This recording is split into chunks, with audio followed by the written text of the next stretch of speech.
जय श्री महाकाल। आप सभी का स्वागत है हमारे YouTube चैनल में। तो चैनल को सब्सक्राइब नहीं किया है तो फटाफट से सब्सक्राइब करें और कमेंट में जय श्री महाकाल जय महाकाली जरूर लिखें। तो आज हम किसी व्यक्ति के ऊपर तंत्र होता है या कोई भी व्यक्ति के ऊपर तंत्र जब लगता है तो उसका जीवन का प्रभाव क्या होता है, जीवन में क्या मुसीबतें आते हैं, उसकी किस प्रकार से दशा हो जाती है, तो उसके बारे में आपको बताने के लिए आए हैं और उनका अनुभव सुनाने के लिए आए हैं कि जब किसी व्यक्ति के ऊपर तंत्र होता है तो उनका जीवन का प्रवाह क्या होता है और उनका जीवन किस प्रकार से होता है, पहले और अभी के मुकाबले में क्या अंतर होता है। अंतर ऐसा कि आप सोच भी नहीं सकते हो कि क्या अंतर हो सकता है। ऐसा भी अंतर हो सकता है कि करोड़ों लाखों करोड़ों का कारोबार और जब तंत्र हो जाता है तो करने वाले कोई दूर के नहीं होते हैं, नज़दीक के ही होते हैं। लेकिन जब तंत्र होता है तो वो व्यक्ति पूरे तरीके से तहस नहस हो जाता है। पूरे तरीके से उनका आय बंद हो जाता है, उनकी ऊर्जाएं बंद हो जाती है, उनकी कृपा देवी कृपा बंद हो जाती है, उनकी कुल इष्ट की कृपा बंद हो जाती है, उनकी सब कुछ बंद हो जाते हैं। ऐसा जीवन यापन की कष्टमयी जिंदगी जीना होता है। कर्ज हो जाते हैं, बैंक के लोन हो जाते हैं, उधार हो जाते हैं, इस प्रकार से बहुत सारे मुसीबत झेलना होता है।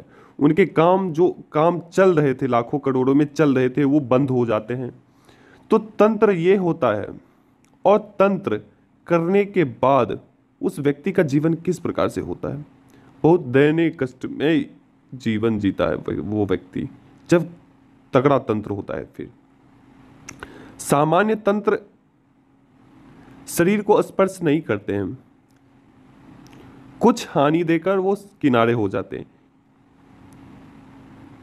लेकिन अगर कोई तगड़ा तंत्र होता है तो उनकी स्थिति परिस्थिति बद से बदतर हो जाती है, यहां तक कि वो सड़क पे आ जाता है वो व्यक्ति। तो इनका आप अनुभव सुन सकते हैं कि किस प्रकार से इनके जीवन में स्थिति हो गई है। मैं उनका नाम पता थोड़ा गुप्त रखा है, बाकी सभी चीजें मैंने आपको अनुभव इनका सुना रहा हूं। तो सुनिए इनका अनुभव किस प्रकार से रहा इनका अनुभव। नमस्ते, मेरा नाम कुंदन सोलंकी है। मैं का रहने वाला हूँ। मेरे पिताजी का नाम, मेरे माताजी का नाम पिछले 1 साल से मेरे साथ ही नहीं, सिर्फ पूरे मेरे परिवार के साथ कुछ ऐसी घटनाएं हो रही है जिसको देखकर ऐसा लगता है कि हम पे ना किसी ने कुछ करवा रखा है। मतलब कि ये जो 1 साल है, इससे पहले हमारे जितने भी धंधे थे, हमारे जितने भी काम थे, मेरे हुए चाहे मेरे भाई के हुए, भाई साहब के हुए, चाहे मेरे पिताजी के हुए, बहुत अच्छे से चल रहे थे। लेकिन इस 1 साल में हमारे साथ कुछ ऐसी घटनाएं घटी है, मतलब जो हमने सोची भी ना हो जिंदगी में कि हमारे साथ ऐसा कुछ भी हो सकता है, वो सब भी हमारे साथ हो चुका है। मेरे पिताजी की 2 माइंस थी।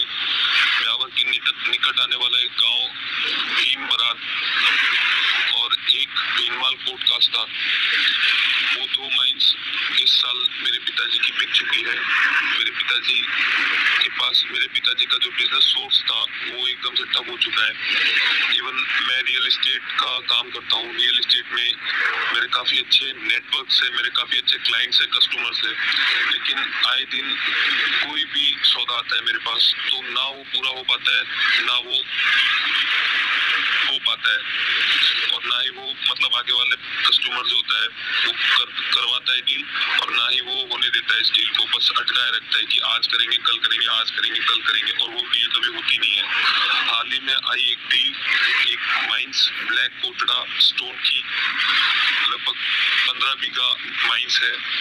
उस माइंस में मेरा और मेरे पिताजी का और मेरे पार्टनर का कमीशन जो है वो है करीब 60 लाख रुपए, जिससे मेरे पिताजी अब तक इस साल में आई जितनी भी लॉस है, जितना भी घाटा है, वो सब रिकवर कर सकते हैं और एक खुद का नया धंधा खोल सकते हैं, गोडाउन वगैरह। और वहीं पे उस दूसरी साइड मैं और मेरे पार्टनर का भी सेम हाल है, हम भी अपना कुछ अच्छा सा बिजनेस खोल सकते हैं, हम एक तरीके से बैलेंस हो सकते हैं। लेकिन अभी फिलहाल हमारे पास करने के लिए कुछ नहीं है।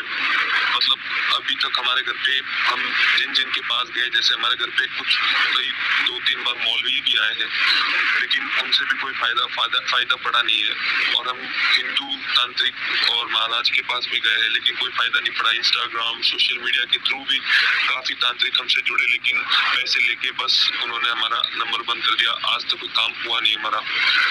बाकी एक तांत्रिक, एक शख्स था हमारे गांव के पास में, जिसका नाम जीतू था। उनसे हमने बात की थी, वो गुजरात की कोई माता जी, मेलड़ी माता जी का भक्त है।